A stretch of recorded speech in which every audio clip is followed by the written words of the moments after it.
Ramakrishna Hari. Sunita Williams यांचे धक्कादायक खुलासे. अंतराळात 9 महिने घातल्यानंतर अंतराळवीर सुनीता विल्यम्स यांनी पत्रकारांशी केलेले वक्तव्य सध्या संपूर्ण जगभर चर्चेचा विषय ठरत आहे. माझं अंतराळात अडकणं हे देवाची इच्छा असल्यासारखं वाटत होतं. जेव्हा मला अंतराळात 20 दिवस झाले होते तेव्हा मी जणू मृत्यूशी सामना करत होते. अन्न व पाण्याचा साठा कमी होत चालल्यावर मला वाटलं की आता पुढे कसं जगायचं. त्याचवेळी मला सनातन धर्मातील चैत्र नवरात्रीच्या उपवासाची आठवण झाली. त्या दिवसापासून मी संध्याकाळी थोडं अन्न व पाणी घेत असे आणि सकाळं थोडंसं पाणी. 1 महिना असा गेला आणि मी निरोगी आणि आनंदी होते. मला वाटू लागलं की मी आणखी काही काळ तग धरू शकते. मृत्यूची वाट पाहत असताना मी संगणक उघडला आणि विचार केला की बायबल वाचावं. मी ते आधी अनेक वेळा वाचलं होतं. त्यामुळे एका पानानंतर मला कंटाळा आला. मग मला पुन्हा एकदा रामायण आणि भगवद्गीता वाचायची इच्छा झाली. आता वाटतं की त्यातून मला काहीशा शक्तीची अनुभूती झाली. मी त्याचं इंग्रजी भाषांतर डाउनलोड केलं आणि वाचायला सुरुवात केली. 10 ते 15 पाने वाचल्यावर मी थक्क झाले. त्यातील भ्रूणविज्ञान, खोल समुद्र आणि आकाश याबद्दल वर्णन अद्भुत होतं. मला वाटलं की हे जगाला सांगितलं पाहिजे. अंतराळातून पाहिलं तर सूर्य चिखलाच्या तळ्यात बसल्यासारखा दिसतो.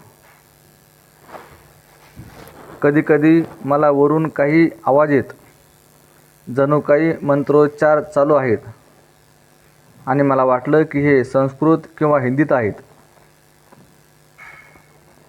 माझा सहप्रवासी बॅरी विल्मोर म्हणाला की हे सगळं मी दररोज रामायण आणि भगवद्गीता वाचते म्हणून होतंय.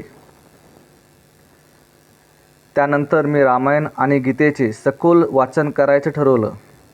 ती एक अद्वितीय अनुभूती होती. मी लगेच एलन मस्कला फोन करून हे सांगितलं. आता तुम्ही थक्क व्हाल. काही दिवस आम्ही इतके घाबरलो होतो कारण आमच्या अंतराळ स्थानकाच्या दिशेने प्रचंड उल्का धडधडत येत होत्या. आमच्याकडे काही उपाय नव्हता म्हणून आम्ही देवाला प्रार्थना केली आणि एका चमत्कारिक प्रकारे काही लहान गोलाकार प्रकाश कण, जणू काही तारे, खाली उतरले आणि त्या सर्व उल्कांचा नाश केला. आम्ही ते पाहिलं तेव्हा असं वाटलं की जणू आम्ही त्यांच्यावर तारे फेकतोय. हे आमच्यासाठी आश्चर्यकारक होतं. नासाने या घटनेवर अधिक संशोधन करण्याचे आश्वासन दिलं आहे. 8 महिन्यात मी संपूर्ण रामायण आणि भगवद्गीता वाचली. मला जाणवू लागलं की आता मी पृथ्वीवर परतू शकते. माझ्यात एक विलक्षण आत्मविश्वास निर्माण झाला.